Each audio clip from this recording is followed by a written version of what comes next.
क्या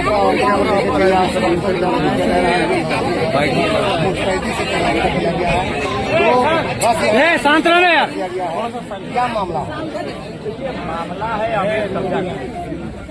दरअसल यहाँ क्या है कि झारखंड में चलती गंगा बहती है। यदि आप झारखंड के बाहर से कहीं के हो, आपको यहाँ काम भी मिलेगा, शाम का उनके काम भी मिलेगा, आपको रहने के लिए अवैध रूप से आवास भी मिलेगा, फ्री में बिजली पानी की सुविधा भी मिलेगी। लेकिन यदि आप झारखंड के लोग हैं फिर आपको लाठियों का बौछार मिलेगा। तो उसी क्रम में कुछ दिनों पूर्व क्षेत्र के कुछ स्थानीय युवाओं ने एक आवास जो कि खाली पड़ा था उस पर उन्होंने रहना प्रारंभ किया।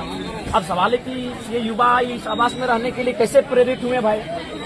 ये क्वार्टर है तो ये इसलिए प्रेरित हुए कि बगल में इन्होंने देखा कि एक एक व्यक्ति ने कहीं 7 क्वार्टर पे कब्जा किया है, तो किसी ने देखा 5 क्वार्टर पे कब्जा किया है। तो इनको ऐसा लगा कि शायद ये तो है, इसकी कोई निगरानी नहीं करता, इनके जो क्वार्टर है इनका कोई देखभाल नहीं करता है या फिर किसी की जिम्मेवारी नहीं है इन क्वार्टर की। क्योंकि इन्होंने देखा कि कुछ लोग 7-8 क्वार्टर पे कब्जा किए हैं और इन्होंने अखबार में पढ़ा कि 5,500 क्वार्टर पे कब्जा है। तो ये सोचा कि भाई इसकी कोई जिम्मेदारी नहीं ले रहा है, ये लावारिस पड़ा है। तो इन्होंने सोचा कि हम लोग भी यहाँ रहेंगे, रोजी रोजगार करेंगे और कुछ जरूरियात स्थानीय युवा यहाँ रहने लगे। उसी क्रम में सूचना हुई, पुलिस की टीम आई, इनको धमकाया गया, चमकाया गया कि नहीं क्वार्टर को खाली कीजिए। इन्होंने भी कहा कि सर हम लोग 7 क्वार्टर को खाली कर देंगे, लेकिन सबसे पहले 5,500 क्वार्टर यहाँ अवैध रूप से हैं उन सबको खाली कीजिए। नहीं तो ये गलत है। तो झारखंड का आदमी जब क्वार्टर में आता है तो आपको इलीगल लगता है, अगर इलीगल है तो सबके लिए इलीगल होना चाहिए। तो उसी क्रम में इनकी बहसबाजी होती है, काफी टकराहट होती है, गर्म माहौल उत्पन्न होता है। और लगभग उस समय हम धनबाद में होते हैं, मेरा कार्यक्रम होता, हमें सूचना मिली। हम बोले देखिए आप लोग अच्छा से रहिए, प्रशासन से आप मौखिक लड़िए, किसी रूप से शारीरिक रूप से हिंसा और लड़ाई किसी तरह से नहीं होगी। मौखिक लड़िए मतलब अपना तर्क रखिए, आप बातचीत कीजिए, अपने शब्द को रखिए, अपने आर्गुमेंट्स को रखिए, लेकिन प्रशासन से बिल्कुल किसी प्रकार से मैंने माहौल खराब नहीं करना है। हम आ जाएंगे। फिर 2 बजे रात को हमें फुर्सत मिला, हम आए।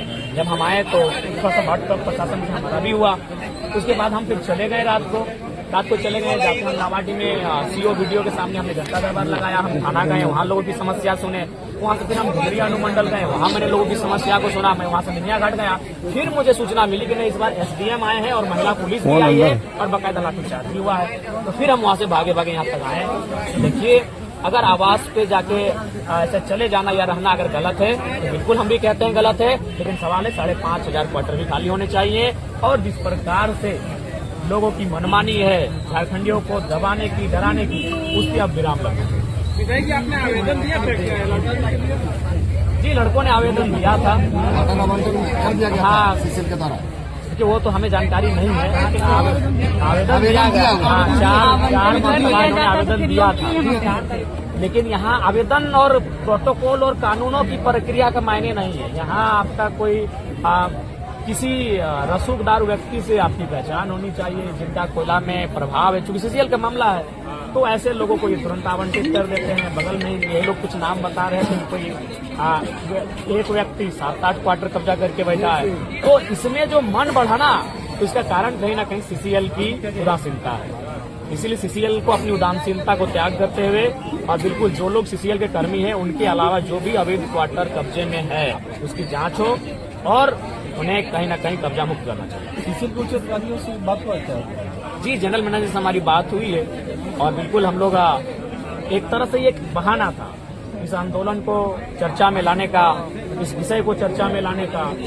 और हमें लगता है कि हम लोग अपने उस मकसद में कामयाब रहे हैं और आंदोलन के माध्यम से, चर्चाओं के माध्यम से भी इस माहौल को गर्म रखना है। सदन जब आएगा तो सदन में भी सवाल उठेगा और साथ ही साथ हम लोग कागजी प्रक्रियाओं के माध्यम से भी इस विषय पे लगेंगे कि अवैध जो कब्जा है, चाहे वह धनबाद के 58,000 क्वार्टर रहें या CCL के 5,500 रहें या BTPS के रहें या चंद्रपुरा के रहें, अवैध होता है वो खाली है।